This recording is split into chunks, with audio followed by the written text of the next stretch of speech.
ওয়াকফ সংশোধনী বিল পাশ হওয়ার পর রাস্তায় নেমেছেন বিভিন্ন রাজ্যের মুসলিম সম্প্রদায়ের মানুষ। এবার রাস্তায় নামলেন আসামের তেজপুরের মুসলিমরা। তারা বলছেন ওয়াকফ সংশোধনী বিল তারা মানেন না। কেন মানেন না, কি বলছেন তারা?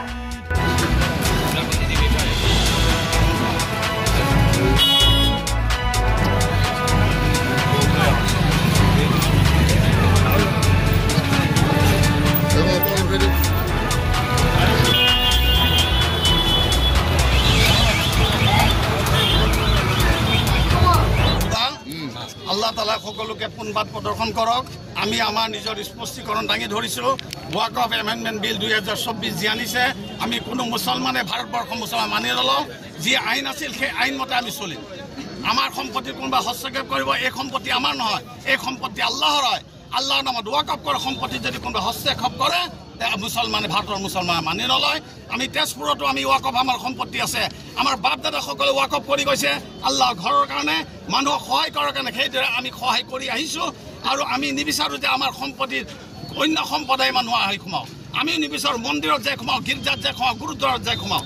সকলোৱে নিজৰ নিজৰ ধৰ্মীয় অধিকাৰ মতে কাম কৰক আৰু ভাৰতৰ সংবিধান অনুযায়ী বিচাৰ হ'ব লাগে। ইমান হ'ব। আসসালামু আলাইকুম মানিত্তাবা আল হুদা।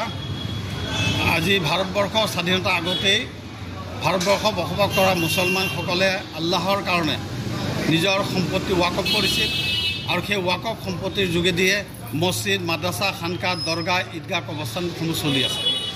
আজি ইমান বছৰে হৈ থকা এটা বোৰ্ডক ধ্বংস কৰি পেলাই ভাৰতীয় সংবিধানৰ অনুচ্ছেদসমূহ উচ্ছেদ কৰি নৰেন্দ্ৰ মোদী আৰু অমিত শ্বাহ ডাঙৰীয়াই যিখন আইন আনিছে, এই আইনখনক আমি কেতিয়াও মানি নলওঁ আৰু এই আইনৰ আমি ফুল বিৰোধী।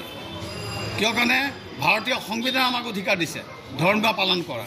আজি আমি কেতিয়াও কোৱা নাই যে শিখসকলৰ গুৰুদ্বাৰত কোনোবা মুছলমান প্ৰতিনিধি হওক, মন্দিৰৰ নামঘৰত কোনোবা মুছলমান প্ৰতিনিধি থাকক, আপোনাৰ সেইদৰে গীৰ্জাত কোনোবা মুছলমান থাকক।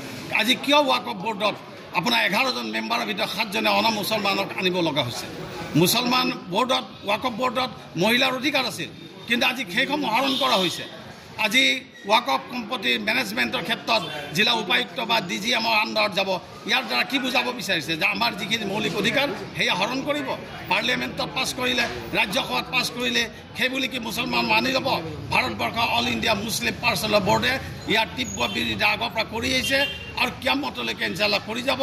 আৰু এইটো লৈ মুছলিম পাৰ্চনেল বোৰ্ডে যি আন্দোলনৰ কাৰ্যসূচী লয়, তেজপুৰবাসীৰ লগতে সমগ্ৰ শোণিতপুৰ মুছলমান ৰাইজে সেই আন্দোলন সহযোগ কৰিব।